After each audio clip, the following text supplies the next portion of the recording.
Bienvenue dans la lettre. Ici, je t'emmène explorer une partie de mon monde intérieur. Dans cet espace, je partage mes histoires, mes émotions, mes découvertes et tous les enseignements que j'en retire. L'idée, c'est que tu te sentes décomplexé ou inspiré. Peut-être même que ça puisse impulser quelques déclics qui te permettront d'avancer sur le chemin de la connaissance et de l'amour de soi. Je te souhaite une belle écoute. Aujourd'hui, j'ai de la gratitude pour le chemin parcouru. En fait, hier, je me suis couchée avant Sébastien parce que lui, il participait à un cercle de méditation et de Reiki qui a été mis en place et soutenu par Sarah, du compte Sarah Richard.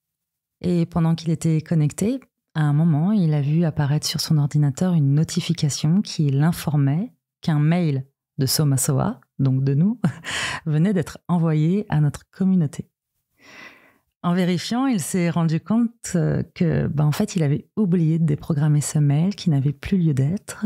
Et comme il ne savait pas comment faire pour revenir en arrière, il s'est couché hyper angoissé et stressé, sans doute parce qu'il imaginait déjà ma réaction.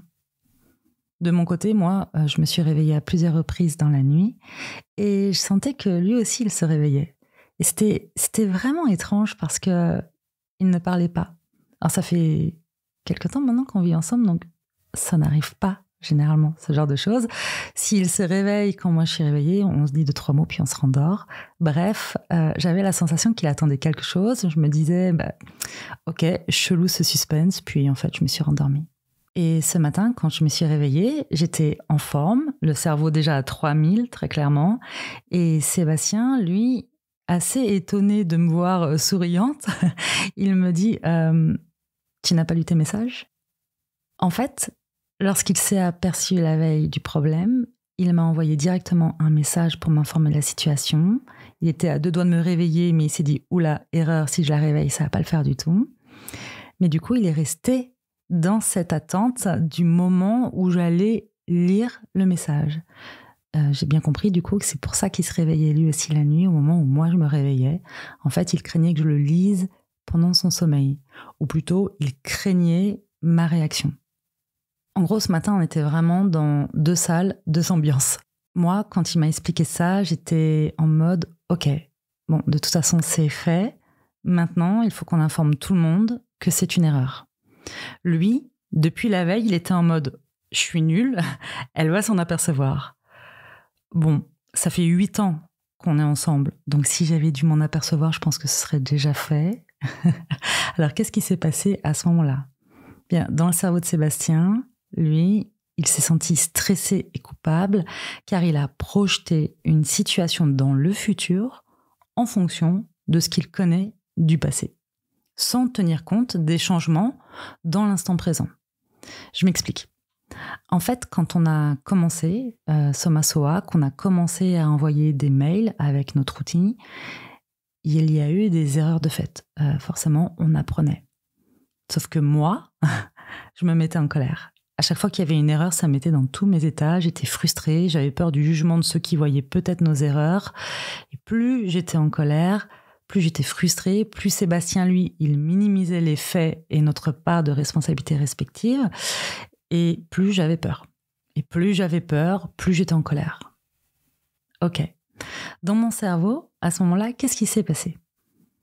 En fait, au réveil, quand il m'explique les faits, à ce moment-là, et ça c'est quelque chose qui a vraiment changé aussi, je le sens concerné et désolé. Je sens que là, il prend toute sa part de responsabilité.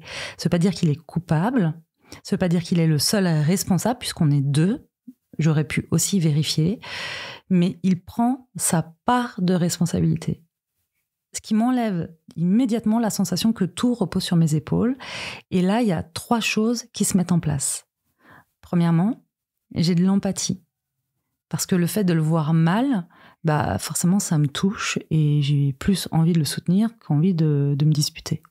Deuxièmement, très vite, derrière, je suis focus sur des faits, sur des solutions, pas sur des projections qui pourraient créer des émotions inconfortables. Mais ça, c'est le grand changement. Ça, c'est maintenant. Et enfin, en 3e lieu, je suis fière de moi. Et j'ai de la gratitude pour le chemin parcouru. Parce que j'ai vraiment fait du chemin. Je me rends compte que depuis nos débuts, les choses ont donc beaucoup évolué. J'ai compris que chaque erreur nous apporte un savoir-faire, une leçon, une réflexion. Comme pour chaque nouvelle situation ou apprentissage, environnement, les débuts sont inconfortables, parfois même désagréables. Puis petit à petit, ce qui n'était pas facile devient plus fluide, ce qui n'était pas naturel devient naturel. Bref, c'est en réitérant qu'on acquiert de nouvelles compétences, un nouveau savoir-faire. Du coup, j'ai cette certitude que nos erreurs passées et celles que nous ferons encore, parce qu'il y en aura, c'est certain, sont donc des occasions de nous améliorer ou tout simplement de nous aimer encore un peu plus dans nos imperfections. Et ce matin, je savoure vraiment le fait de prendre soin de mon énergie en la mettant dans quelque chose qui me nourrit plutôt que dans des pensées, des émotions ou des disputes qui vont me drainer mon énergie. Mes pensées sont claires, mon énergie est là. Sébastien, lui, il est soulagé.